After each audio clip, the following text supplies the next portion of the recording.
Hey folks, this is man once again, and of course, as you can see, I'm doing my top 10 films of 2011. Now, of course, this is my list, my top 10, not yours.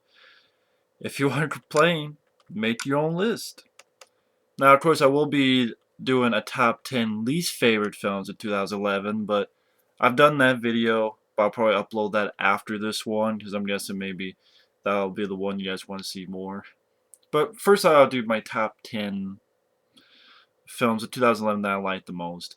Now, some of them will be cheats, because some of them will technically be 2010, but at the same time, when I look it up, a lot of other places say 2011, and the only time I could see them was 2011, because that's when they were released on DVD, or they only show it in like 2, 3 theaters, and like I couldn't get to those. But it's my list, so I don't care if I cheat. But getting right to it, number 10 for 2011 has to be a film called Rubber. Now, I really enjoyed this film. I got a kick out of this film just for the fact I thought it was very funny, and I thought it was really original, and it was different. See, once in a while, I want to see a film that's off the wall different. Something I've never seen before. Even if it's ludicrous, even if, and sometimes, well, people, what about the Sci-Fi Channel? Well, that's done in a poor way. Poor acting, poor special effects. If that was done with good special effects or practical effects and decent actors, decent scripts, but I think this one is. I mean, it's a weird idea. I mean, this actually has a name, Robert. He's a tire that comes to life, and you kind of see him almost learning how to walk, or I should say, roll. It's like tries to roll, then falls down as if it was like a baby trying to walk, and then learns how to move on its own. Finds out it has this power of telekinetic, so it starts blowing. First, it starts seeing things like bottles and cans and rolling over them and breaking them, finding out what it can do. Then it has this power and it starts blowing stuff up like a bird until ultimately starts blowing people up. Um, I think this is a French film. I know it was written by Quentin Dupieux. Um, it seems like a French movie, but everybody speaks English. But anyway, what I like about the film, it was definitely off the wall. It's hard to recommend this film because I think a lot of people might not like it because it's slow paced. It seems like a slow paced film, but at the same time, it didn't bother me. I mean, the film was 83 minutes long. Maybe that's why. But, you know, it's one of those films either you don't get into it or not. That's just how it is. But I found it very funny. I like how it plays with the conventions of film. A good portion is, as this is all going on, you have a group of people out in the desert, like nearby, with binoculars watching, and they are the audience. They're us. So you have like Daniel Quinn from Standard Cop and Wayne's Hauser in the wheelchair, and everybody with binoculars, and they're commenting like we would. Like they're saying, "Man, this is getting boring." Well, just wait, just wait. Or is this a silent movie? No, no, just wait. Just something just has to happen with it. Or like later on, Wayne's Hauser rolls up, says, "What are you guys doing? You're trying to talk to it. Why don't you just get like a flamethrower and just go in there?" I really enjoyed that aspect. Um, like the cop, the lieutenant. I like this actor. What was his name though? I find it up here. Played Lieutenant Chad.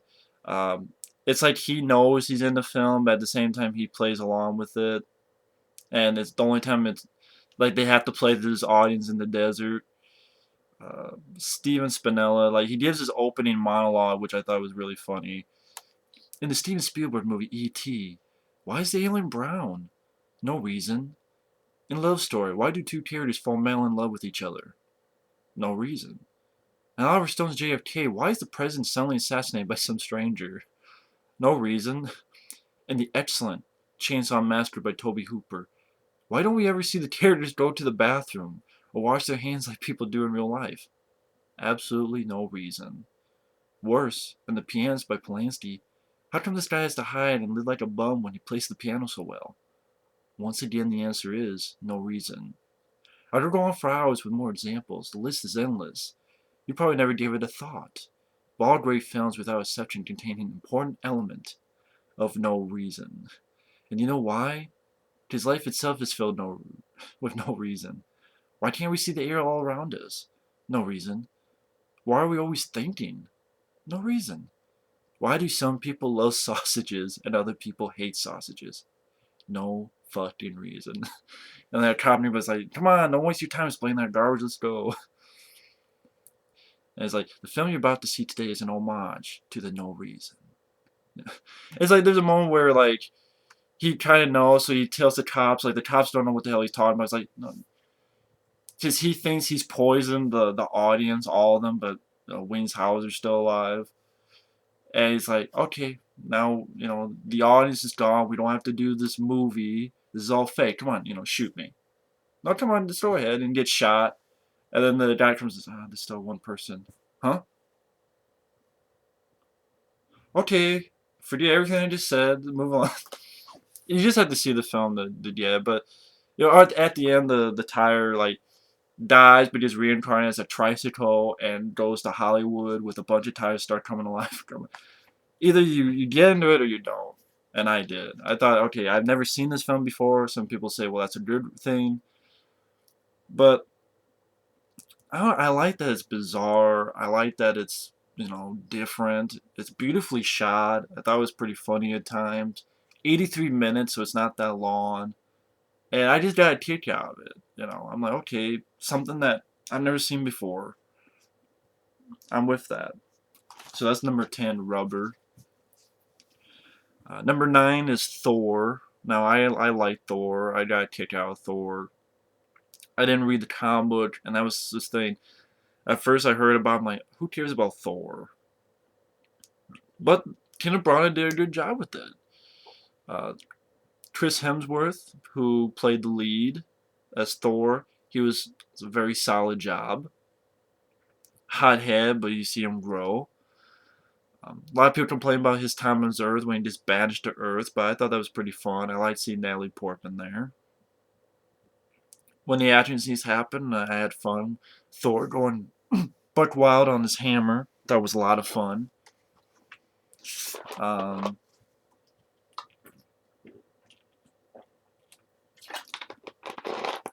this is a pretty entertaining film. I didn't expect it, but I did not mind Anthony Hopkins as Thor's father. Uh, the special effects, okay, for this another world and time, they worked for what they're supposed to do.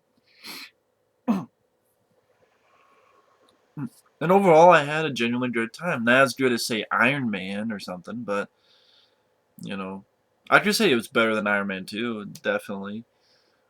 But I just really liked Chris Hemsworth. I liked the little bits of action he had. I liked even the dialogue, which I thought would be kind of too Shakespearean, but Kenneth Branagh handled it well. But overall, Thor was just an entertaining time. I don't know what more I can say about Thor. It surprised me. That's why it's number 9. Number 8 is Your Highness.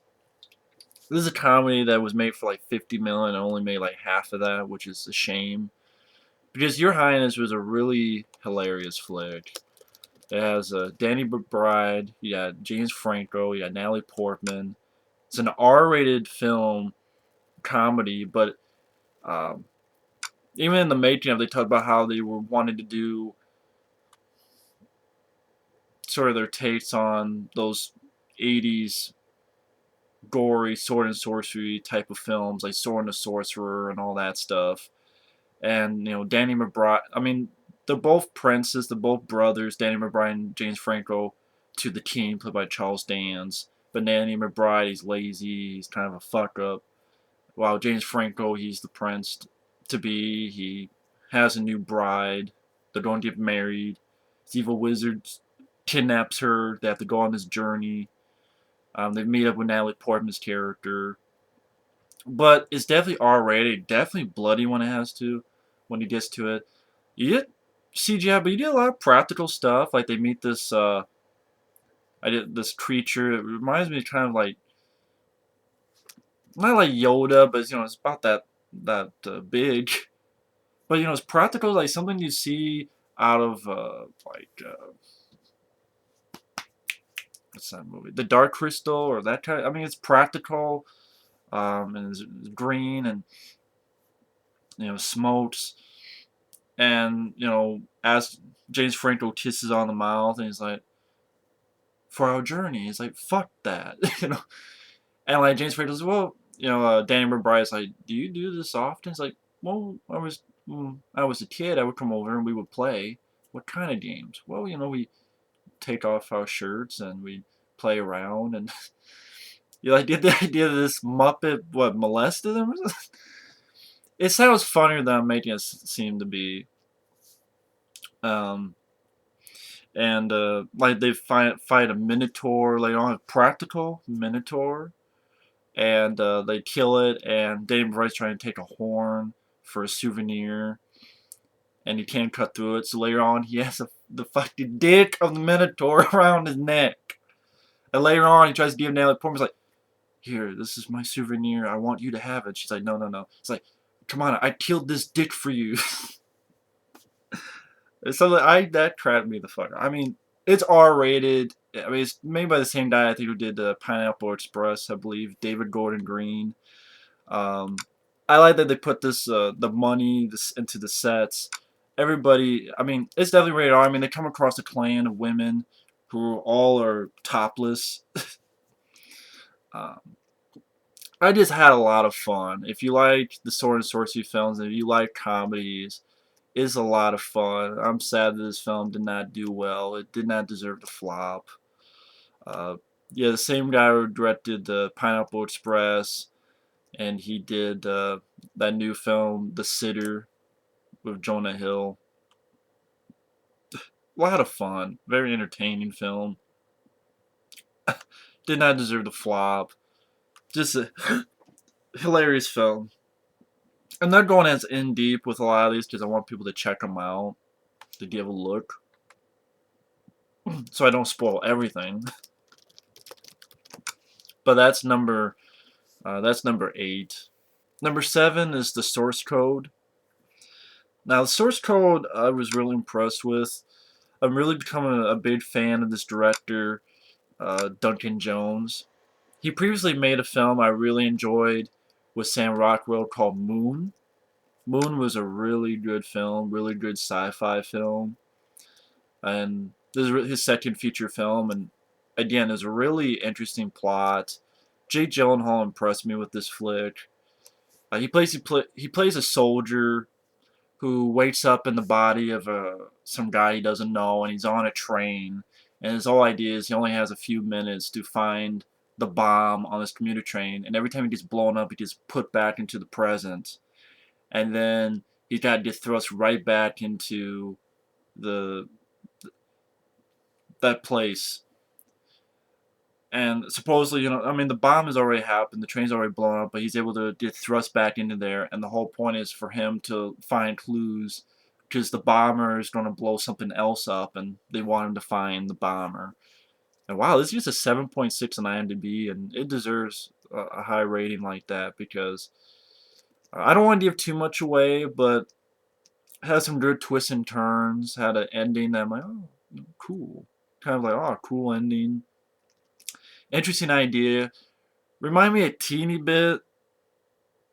Well, anytime someone hops in another body, I always think of Quantum Leap. That's just how it goes. But really well directed, well acted. Jake Gyllenhaal really did a solid job, acting wise. It's a movie that the pace kept going. It's 90 some. It's like 93 minutes long. So I'm sure with credits, it's like 90 minutes or so. So it goes by at a fast pace. Um, just a well plotted, well acted, uh, action sci-fi thriller. And again, it really like keeps you guessing as to how he got there, how he got in this mission in the first place, what's going to happen next, and just a really interesting flick that I saw. I'm like, oh, I'm not sure. Trailer seems interesting. Watched the film and really impressed. I really like this director Neil Duncan. I'm looking forward to Neil Duncan. That's the guy from Split Second. Duncan Jones. I look forward to Duncan Jones to see what he does next. Because I like Moon, and I like this flick. And what's weird is the writer behind this film wrote Species 3 and 4. Man, wow. He really must have upped his game for this film. And But yeah, I really got a kick out of this movie. And that's why it's number 7. Number 6 would have to be Green Lantern. Now, Green Lantern was a film that didn't really have hope for when I first saw the trailer. I was bitching about it. I'm like, oh, whatever, fuck this movie, fuck this movie, fuck this movie. But as I watched and as I got into the film, the the second trailer came out. Yeah, it looks interesting, but still not sure. I never read the comic book of Green Lantern. I didn't know much about the character of Green Lantern. Um, I didn't grow up with Green Lantern. Didn't really care to grow up with Green Lantern. But as the film came out and got bitched at by critics, it flopped hard at the box office. Uh, Out of all the superhero films, this is the one that people bitched about. Captain America, it did well, people loved it. Thor, it did well, people loved it. X-Men First Class, it did well, and people loved it. But this was the film that people, like the one superhero film decided to hate was this film. And ironically enough, it's the superhero film that I enjoyed the most this year, is the one that the critics and people hated the most. And that was Green Lantern. I like this much better than fucking X-Men First Class. Because Green Lantern felt like it moved faster. It felt like more stuff happened. Ryan Reynolds impressed me. I thought he did a really good job as Hal Jordan. I thought maybe because I didn't read the comics or how faithful it is or not. Right, the only knock I could give it is that it seemed like they tried to do too much story into one film. You got him discovering it, going up, training, coming back. You have these two villains. You have this big villain and this smaller villain. Um, Again, it always seemed like they tried to do too much. And I wonder if they should have just done one or the other. Like they should have just done him, like take this Peter Sarsgaard character out of there and just be about him training, maybe doing a little bit of crime fighting, and then taking on this big baddie. I really think that would have helped the film. Peter Sarsgaard, his character with the bubbly face, I forget what the hell the character's name was. Take his character out. Just take his character out and keep the Parallax. I think that's the bid being the bid baddie. Keep keep that in there, and just take Peter Sarsgaard, his character out. Um, what the hell was that character? It was Hector Hammond. Well, what was the other name for it? I forgot. Damn it. But with the bubbly, should just left him out of the film. That way, get a little bit more time with him training to be a Green Lantern, and then maybe just him doing some random crime fighting, like, wow, I got this, I can do this, I can do that, and then go with this big baddie. Put two villains in there you did not need. But still, I really enjoyed the film. The special effects I thought were really good.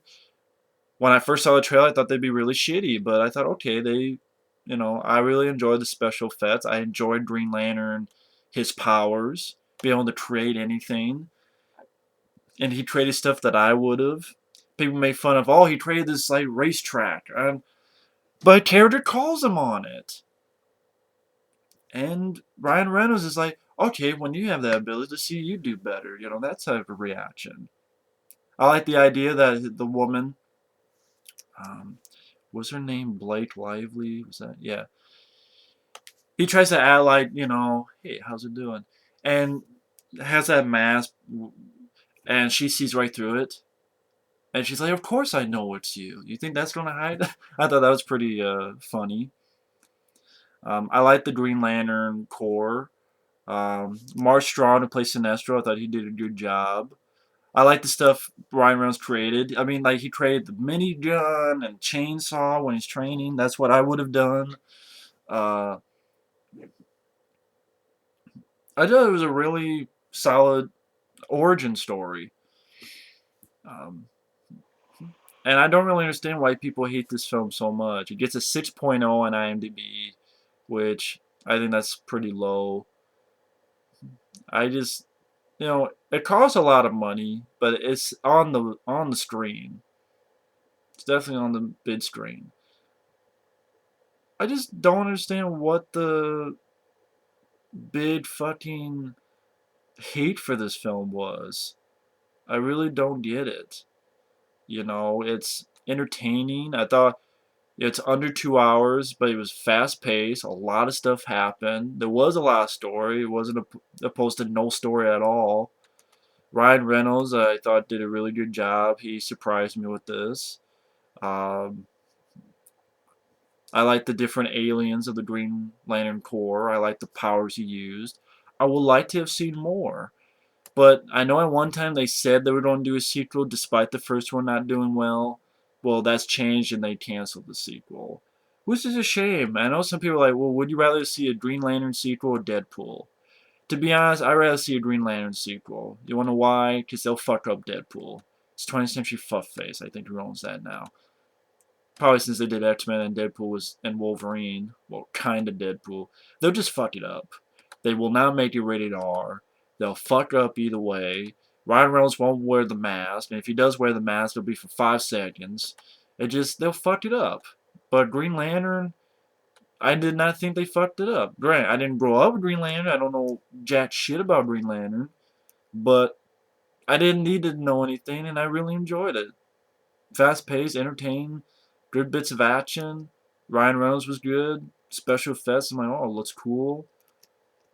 I don't get the hatred for this film. I don't get why everybody hated this film with a passion. You know, I liked it a hell lot better than X-Men First Class. That was boring. The film wasn't boring. Fuck's sake. That's just me. But Green Lantern's number 6.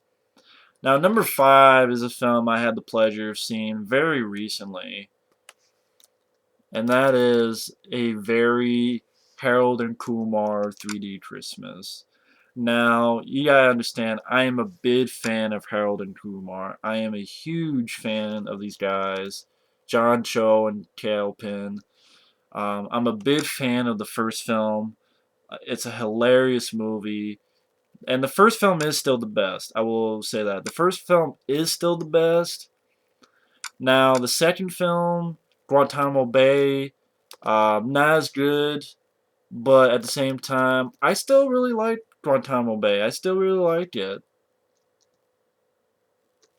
A lot of people are not big fans of that film, but I got a kick out of it. I really enjoyed it.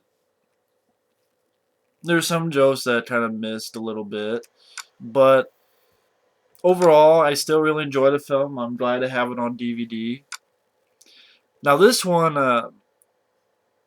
really solid fucking movie. I mean, this film says it's 90 minutes, and I saw was an 80-minute version, so I don't know, maybe stuff was cut out, maybe be on the DVD. But this was a hilarious movie. At first, when I first started watching this film, I'm like, okay, it's not as funny, and the 3D, okay. But this is a film that I wish I would have seen in 3D. I really do. I did not see the 3D version. And you can tell like this is 3D that wasn't bullshit. This is 3D meant like Friday the 13th 3D, or maybe My Bloody Valentine 3D. This is 3D that when you went to see a 3D movie, this is why you would see it. Everything going through the screen and flying at you, whether it be the beer ponds and um, the cocaine during the shootout. It just you you know a claymation dick. I know. I mean, you gotta see the movie. I just the film went at a very fast pace.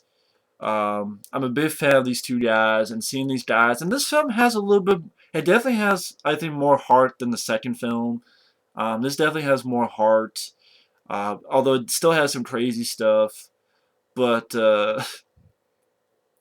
it's very entertaining. I mean, basically, it's a few years later after the second film, and John Cho has gotten married to his sweetheart, Cal Penn. He's like growing a beard and he's getting high, and the woman he loved is like pregnant, and he kind of freaks out on that.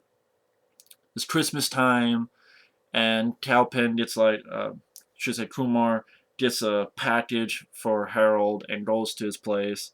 And this is when um, um, Harold's his girl's family, and yes, the father is played by Danny Trejo, but I can't hate Danny Trejo forever for Machete. Okay, I'm gonna hate Robert Rodriguez, but Danny Trejo's like, okay, I got a part. Okay, so Danny Trejo, I can't hate forever because honestly, I don't think Danny Trejo screwed up Machete. I think it was Robert Rodriguez writing and directing who fucked it up. Danny Trejo's like, oh, I got a job. Okay, cool. I get to be a lead. Oh, cool. I'll trust Robbie. I did. He was wrong. So I can't hate Danny Trejo forever, and he's not in the film that much.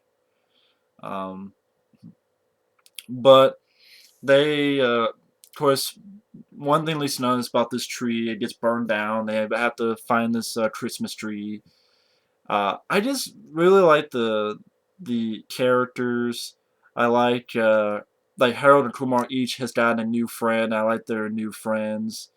Um, like Harold's new friend is this guy played by Thomas Lennon, who I saw a lot on Reno 911. He's very funny. He has his baby with him. You have a moment where they leave the car and Kumar's in there getting high, and he's like, "What are you doing?" He's like, "What?" He's like, "My baby's in the car. My baby's fucking high. You got my baby high." And throughout the film, like the baby gets like cocaine thrown on her face, and he's like doing this. It's on PC, but the way it was handled, I thought was very funny. Definitely rated R comedy.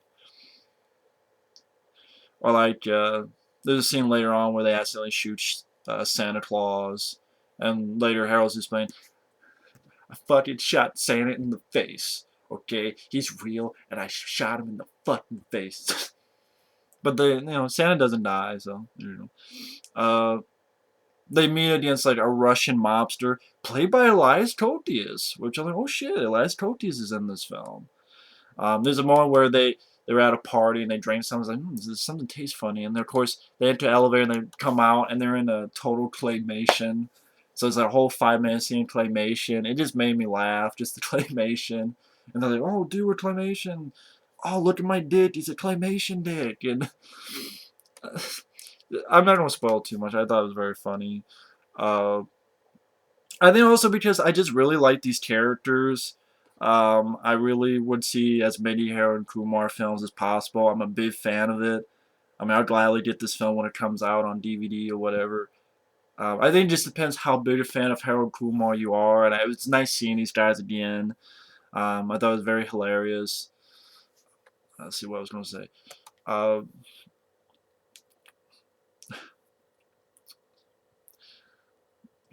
I don't know if I should say.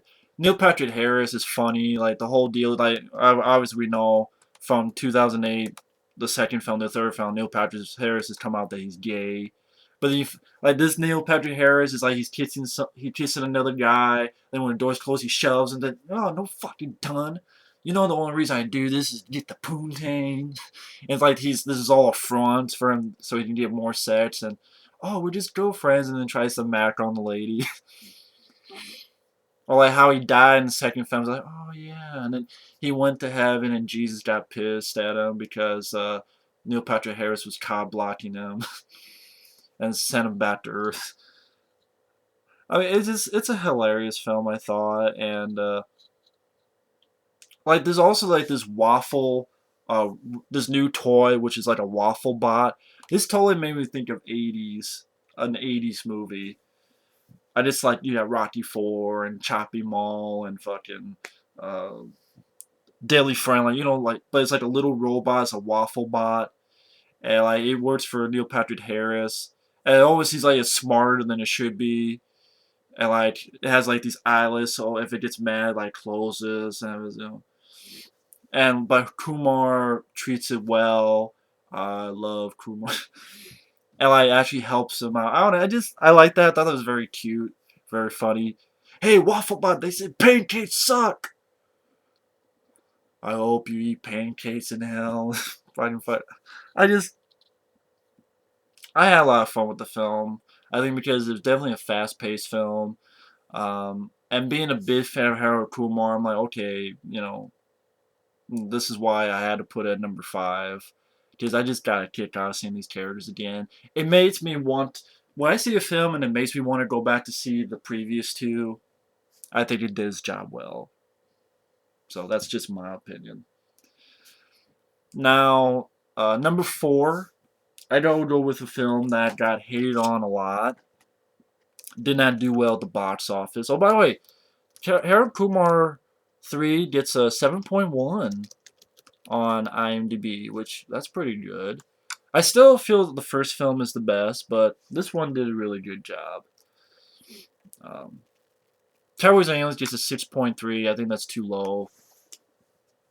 Now, Cowboys and Aliens, I just recently did a review for this film, so it might not go into it that much, but other than I think some people might find this film a little bit slow,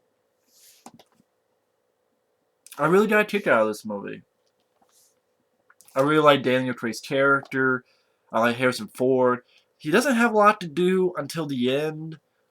You know, that's a problem I have with the film. But Harrison Ford still has some good moments. A lot of good moments. When the action scenes happen, I thought they were really well done. I thought the special effects were good. I thought the score was really solid by, I think, Harry Grayson Williams. He did the score. Overall, I just really enjoyed this flick. I got a kick out of it. I like the cast. It's PG-13, but it still felt like it had you know more of a serious tone. And I like that it was a serious movie. A lot of people have a problem with that though. A lot of people didn't like the characters, but I don't really see that. I thought these characters were good.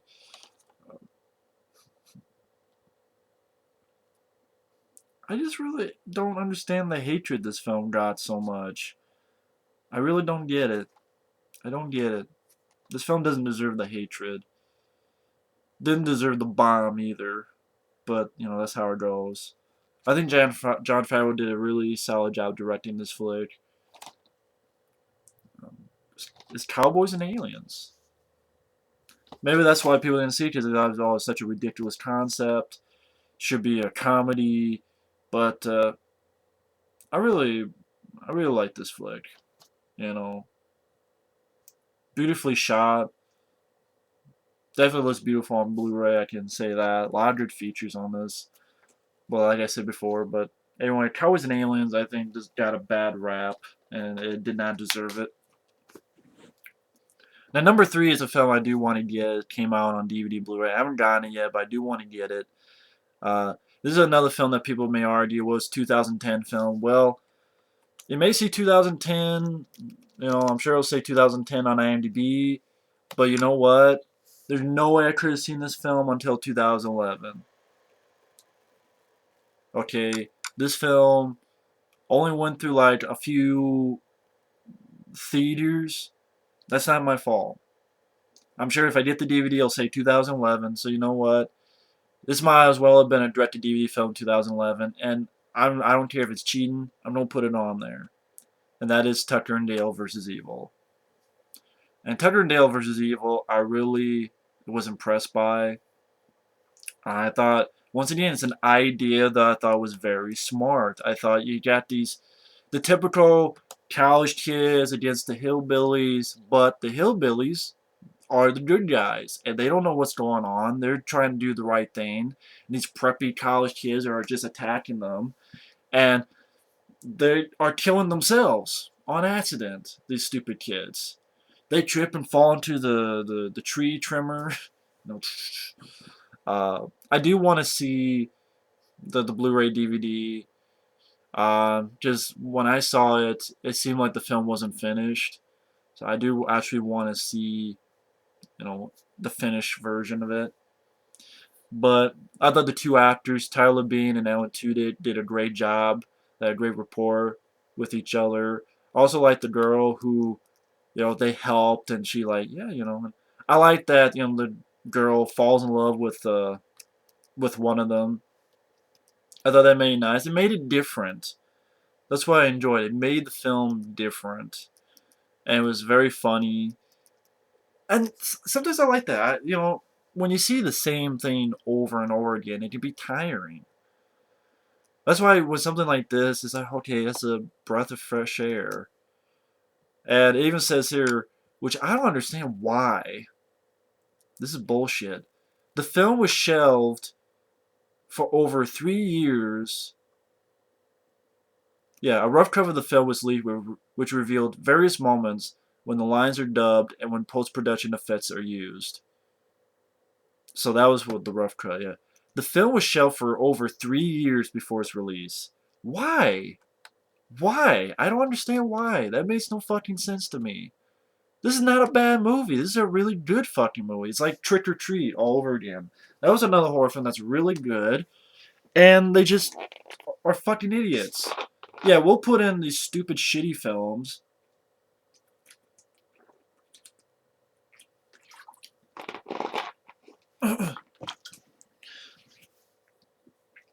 Like, I don't understand. Like, put it direct to DVD if you're for fucking. But they fucked that up. But Thunder Nail versus Evil. I did review this film before. I just again got a kick out of this film. Really enjoyed this flick. Very fun time. Very funny. As number three, which is I'm like, this is a plot that's very ingenious to me. You know, kids versus the hillbillies, but the hillbillies are the good guys. This may seem like a simple twist, but it's a great twist. That's why I like movies when they do that. Like the nerd who gets the girl and becomes the hero. In a slasher film, they should do that. But I really enjoyed that film. Number two, of course, is Fast Five. Now, this film is just, once again, a film that surprised me. It surprised me with its action. It surprised me with how much practical stuff they used. If they ever did use CGI, it was hardly noticeable at all. But you could tell there's a lot of practical stuff in here. Everybody was on their game. Vin Diesel, Paul Walker, The Rock was definitely a badass. The Rock versus Vin Diesel fight was very solid. It was not a letdown. Great fight. Awesome action sequences. A lot of great character moments and characters. Like Tyrese Gibson was a lot of fun. Ludacris and forget the guy who played Han. They all did a good job with the characters. You have some fun character moments. Got a little bit of heart to it. At the same time, it's a balls to the wall action movie. It's very entertaining. Remember my friend Effie was talking about this film, and he finally saw it, and thankfully he liked it a lot. Um, he he said it best where, okay, finally stop with the cars. You still have, racing in the film, but it's not predominantly that, which makes this film, while a lot of people felt this was the best of the bunch, because it wasn't just cars, it was a broader spectrum, and this was just very fun, very entertaining, very surprising, and I'm like, okay, this is how it should have gone. This is really good. This is Very solid. And for those wondering, the extended version is really nothing much to run home about. I don't even know. It's like a minute difference. And it's one of those extended editions that is really not nothing to run home about.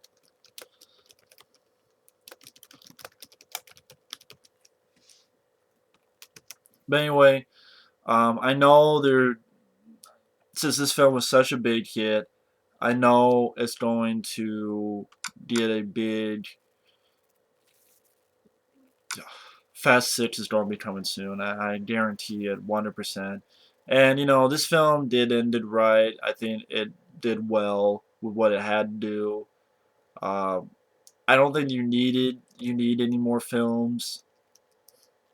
Of course, I felt that way with the Fast and the Furious 4, which I did not like. And I don't know, will it? I'm trying to, based on my hesitant, I'm trying to find out what's so extended about this. Like, it's only a minute difference. I couldn't even tell what the difference was. Well, someone asked here, so maybe I can just look up here.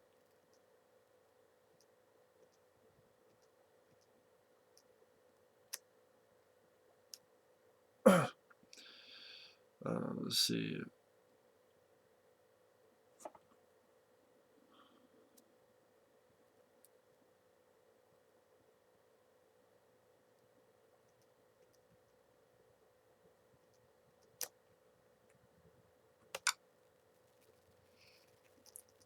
Okay, finally, here's a place where they actually compare stuff. Okay, cool.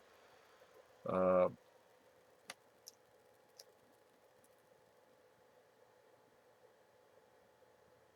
a few short plot lengthenings, about 1 dozen typical MPA cuts, mostly just frames, were reintegrated in the theatrical version. Some depiction of bullet and stab wounds were equipped with CGI blood textures, but mostly the quality isn't that good, and it doesn't fit the rest of that, which are quite bloodless. So basically, it's like extra frames of someone getting hit, or um, a few frames of maybe uh, like a blood shooting out when someone gets shot.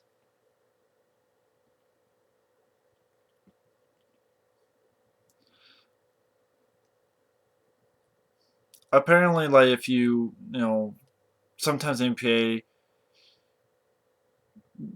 the blood splatter that gets added after the fact.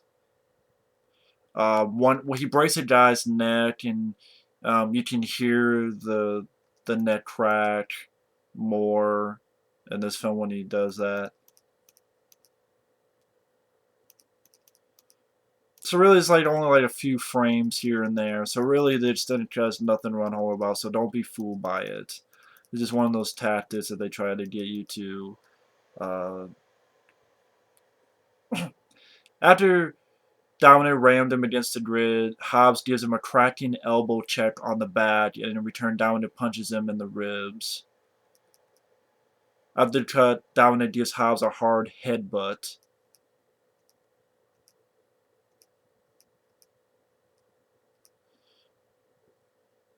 So you have like frames in there. I mean, you might as well get the extended cut because it's the same movie, only maybe get another punch or another hit or another blood splatter. So it's like frames and stuff. So I just wanted to. So this is probably the only way you get it anyway. But here's the thing: it does include both versions. So if for some reason you see you extended, oh my god, it's so different. You still have the theatrical cut. So you still got both versions if you're really that hung up about it. I mean, it's not much different, so, either way. It does have both versions if people are particular to that for some reason. But anyway, Fast Five was just a load of fun, a ball of fun. Really enjoyed it. And of course, number one, film I've talked about a lot. The sun's gone dim. Yes, this is number one. Aaron Eckhart, Kick-Ass, great fucking movie. Yes, Battle, Los Angeles. And this was my kind of movie. Bunch of soldiers going in, fighting aliens, wall-to-wall action, very solid pace. I cared about everybody. Growing up watching films like Hamburger Hill, uh, even Casualties of War, and those kind of war films. Yeah, sometimes you see the cliches, but maybe they're cliches for a reason. And the thing about this film, the action scene, I always understood what was going on in the action scenes. I know some friends of mine, they got confused, or I never did. I never did with the action scenes. I was always entertained by them. Thought the special effects were solid. Aaron Eckhart did such a bang-up job in this film. I thought he was excellent in the flick. I thought the score by Brian Tyler um, really helped set the film.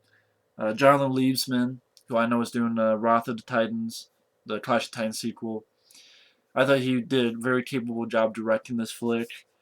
It didn't let me down because I was really impressed by the trailer, and again, I really had a ball watching this flick. This film is under 2 hours, and it felt like it went very like a great pace to it. Michelle Rodriguez, I think this is one of the few films that she actually has a lot of stuff to do, and I really enjoyed her in it. She had nothing to do in Avatar. Here, she had something to do, and I like Michelle Rodriguez when she's given something to do. But a lot of times she's given roles that are just shitty roles, in my opinion. Um, I like the soldiers. I like Aaron Eckhart's team. Yes, they didn't have 30 minutes of getting into their characters, but you can't spend 30 minutes with each of these characters. It makes for a boring movie. It makes for a movie that just is too damn long, and you're like, okay, it's Battle Los Angeles, let's get to it. But I got enough. I got enough of these characters, and that's why I guess you get cliches, but I got enough of them. I got the guy whose brother was killed under Aaron Eckhart's uh, command beforehand. I got the guy who's in charge, but is his first big case, and he doesn't really know how to deal with it. I got the man with the glasses who he's about ready to get married.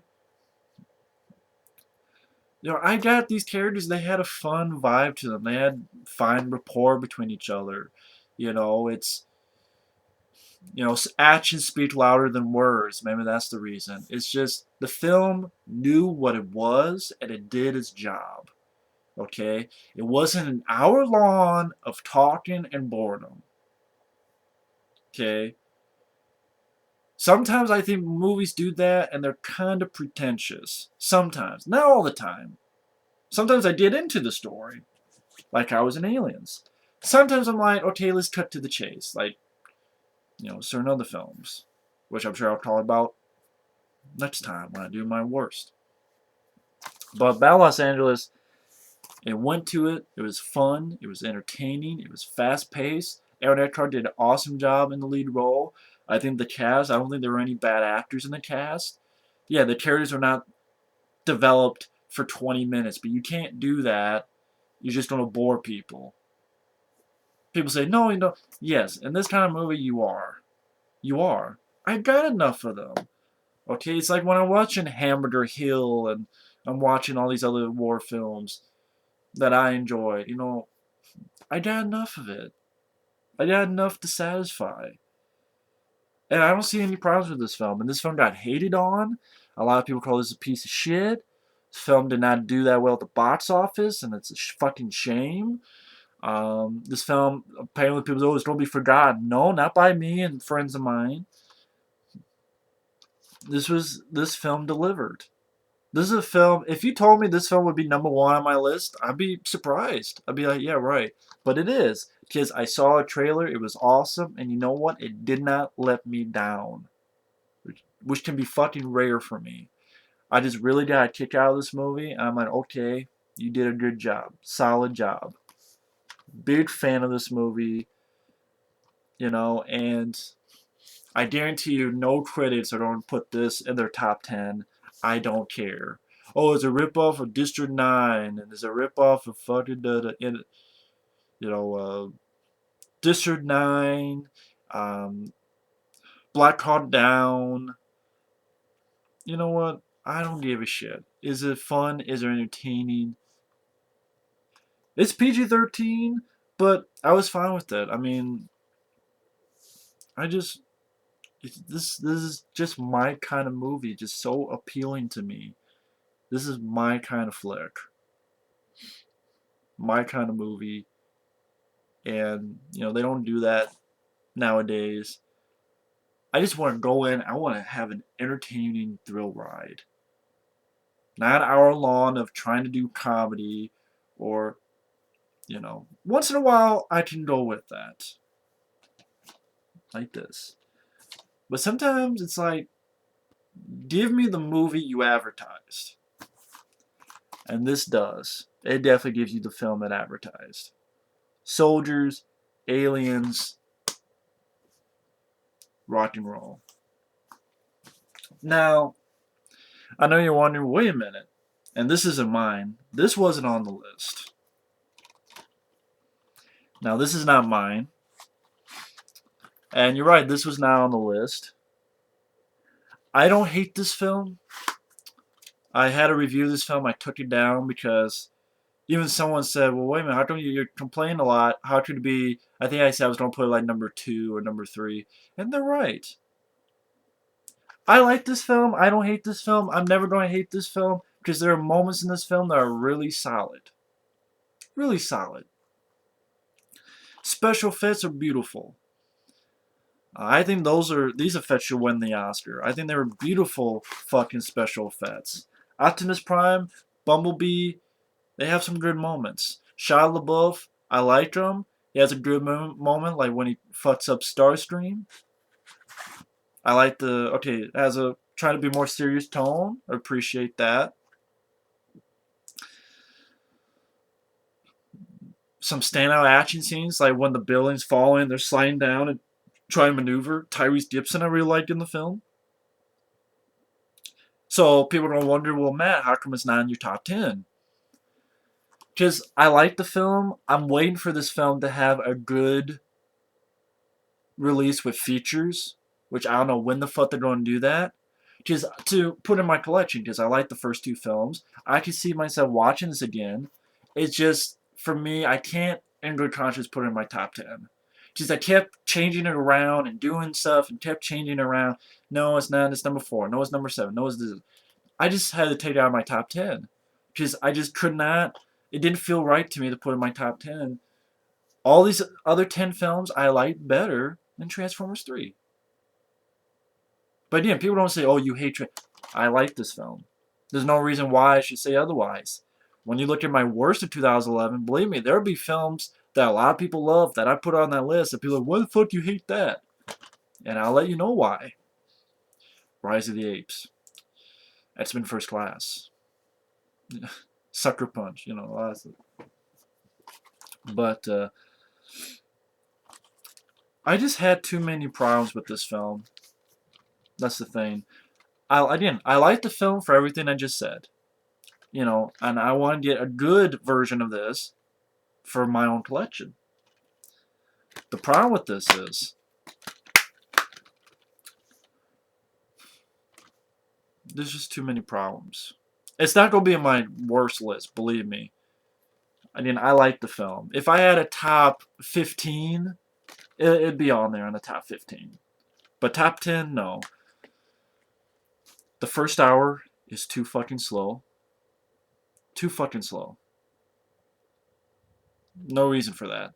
The action scenes in the first hour are, in my opinion, kind of lame. For Transformers 2, which gets so much shit and so much shit, Revenge of the Fallen gets so much shit. More stuff happened in the first hour. The first action scene, pretty balls to the wall with that slider thing, fucking up that right, putting it right in two. Optimus Prime getting on that big fucker, boom, boom, boom. Didn't have that in this film. The first hour. Why?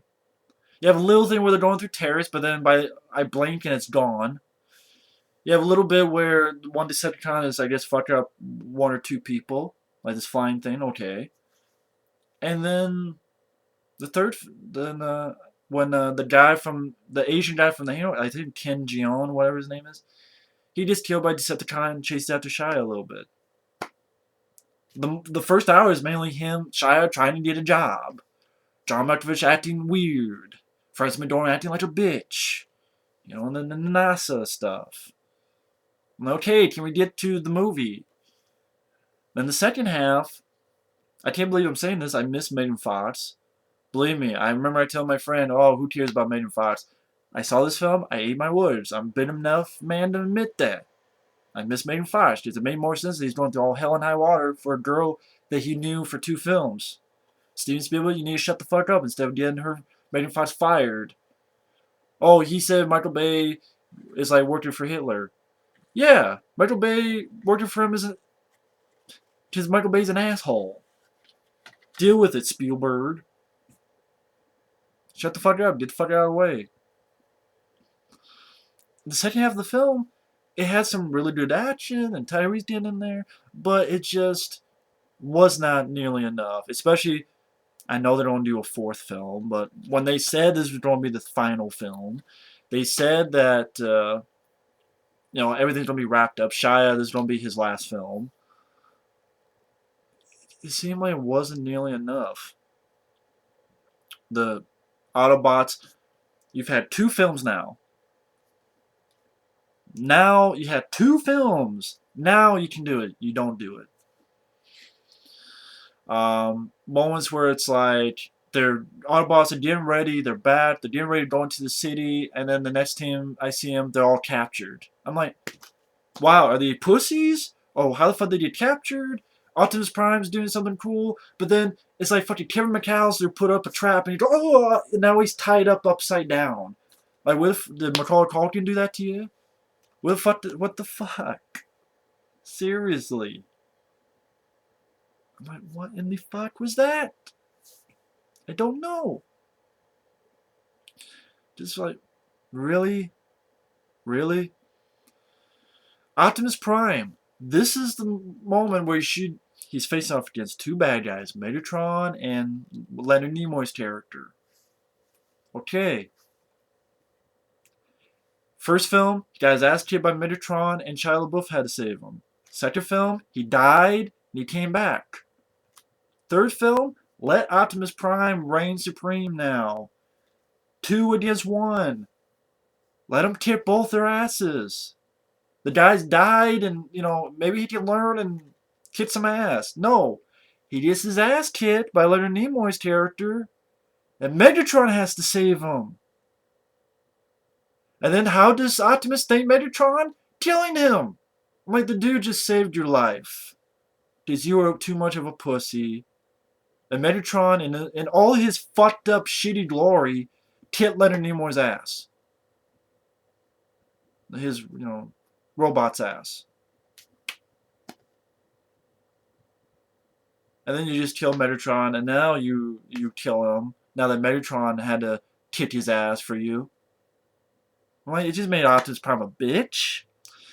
Shia LaBeouf, the last moment he gets to have, the first film, fucks up Megatron. Second film, brings back Optimus Prime. Third film, you got a fist fight with Patrick Dempsey. That's it? He has a fist fight with Patrick Dempsey? Seriously? That's it? He has a fight with Patrick Dempsey. The guy from Grey's Anatomy. He has a fight with him. That's it. Which accomplishes really nothing in the grand scale of things. I'm like, the world is ending. This shit's going down that's going to kill everybody. and all you're doing is having a fight with Patrick Dempsey. Doesn't really seem that big enough for him. Why didn't you have him destroy the machine that, boom? What makes it even worse is that when he fucks up Patrick Dempsey, literally 10 seconds later, Bumblebee comes in and just smashes the device very simply. I'm like, he could have done that anyway. Shia LaBeouf could have been sitting there at the wall doing nothing with a thumb up his ass, and Bumblebee would still have smashed that device. It's not like Patrick Dempsey would stop Bumblebee. And that's what I mean. Like, Shia, like, he's going to go through all this stuff, and it's like, yeah, he fucks up Starscream. Well, and there's like 20 minutes of the film left or so. But his final moment, he doesn't get to do anything other than a little shitty ass fight with Patrick Dempsey. I'm like, who cares? I don't care about this fight with Patrick Dempsey. I don't care about Patrick Dempsey. The whole fucking world is ending, and you're worried about Patrick Dempsey. Fuck that. Have him destroy the fucking machine. Grab some fucking gun. Blow the shit out of it. Something. Make a fucking Decepticon try to blow him up the out of the way and blow up the machine. You know? Talk smack at Megatron or someone. Come on, you want me? Come on, I'm here. Come on, do it now. You know, something. Get the fuck out of the way and blow up the machine. You know, something like that. And Optimus Prime needing help because he's a bitch, and that's what I mean. This is why I could not put in my top 10. And those little robots that are in that ship fucked up the ship. Supposedly they died because they say they're going to die. But the thing is, the ship doesn't crash that much. It doesn't blow up. It falls into water. And in the novel, they get out and paddle away. So they're alive. In the novel. So once again, this editing issue, which had problems in part 2, but they had a chance to rectify and they didn't. Autobots go in and all of a sudden they're captured. How the fuck did that happen? These robots, there's no reason they should be dead. They say they're going to die, but there's no reason they should be dead. Because it like just kind of doesn't blow up, doesn't smash to pieces. It lands in fucking a pond, you know, water. And in the novel, they swim away. Like, so it was too long, especially the first hour. Not enough action for my liking. The finale, the Autobots needed to do more. They needed to kick more ass. Optimus Prime should have fought both those guys by himself and kicked both ass. Shia LaBeouf should have had a better last moment than a shitty fist fight. He should have been the one who saves the fucking thing. If you don't build his character up this much, you build his character this much just to have a fight with Patrick Dempsey. No, build him this much to take care of the device and actually save the world that way. That'd be my way of doing it. But either way, that's why I could not put this in my top 10 in good conscience. It just, you know, disappointing. It really was disappointing, which is a fucking shame. But, again, I like the film. The action that does happen is really good. Shia is good acting-wise. I liked him. Tyrese Gibson was good. Beautiful special effects. I'm a fan of the franchise, so that helps. But it has a lot of problems. So that's why it's not in my top 10. But Captain America is not in my top 10 because I was not the biggest fan of that movie. I thought it was okay. But at the end of the day, I'm like, you know, Chris Evans. I have no problem with Chris Evans. It's just the character of Captain America still seemed fucking boring. Maybe in the Avengers when he has rapport with Robert Downey Jr., okay. He's a fish out of water, so you give him more to work with, okay. But the stupid, Star Spangled Banner fucking doing, not plays, but these stupid commercials and musical numbers, I didn't give a shit about that. The action scenes didn't invigorate me. Red Skull, I don't know why the fuck they need CGI on his face. They did fucking Skeletor in the 80s with Frank Langella, and he looked fucking badass. Why the fuck did they need CGI enhancements? They did in the 80s with Masters of the Universe with fucking Skeletor. Skeletor, make him red. That's the Red Skull. But just, the CGI bothered me. Really took me out of it. Like at the end when they're going to the plane, and you just tell it's almost like Sky Captain the World Tomorrow, which I'm not a fan of that movie either. This film was okay for Chris Evans. One or two action scenes got me when he was using the shield, but at the end of the day, I'm like, I don't care. That was kind of meh. But anyway, I better end it here because it's already been an hour. But either way, thanks for watching. Take care. Just let you know, number 10, Rubber. Number 9, Thor. Number 8, Your Highness. Number 7, Source Code. Number 6, Green Lantern. Number 5, A Very Harold and Kumar Christmas 3D. That's number 5. Number 4, Cowboys and Aliens. Number 3, Tucker and Dale versus Evil. Number 2, Fast 5. And number 1, Battle Los Angeles. So thanks for watching, and stay tuned for my... Oh, by the way, one thing I want to mention, which I'll try. I did my worst of 2011. And of course, I talked about the Thing prequel, pre-made. For some reason, maybe because it was like an hour before I got to that film, I kept saying that film took place in Alaska, and I know it's in Antarctica. I know it's Antarctica, folks, okay? I'm going to try to put it in that video too, but I don't know why I kept thinking it was Alaska. I don't know why. My brain farted. But I know it's Antarctica, so just want to point that out. But I'm going to try to put it in that video as well. But I know it's not Alaska. It's Antarctica. I don't know why I kept thinking that. I have no idea. But, just a fuck up. But I know I did. Anyway, thanks for watching, and take care. Later.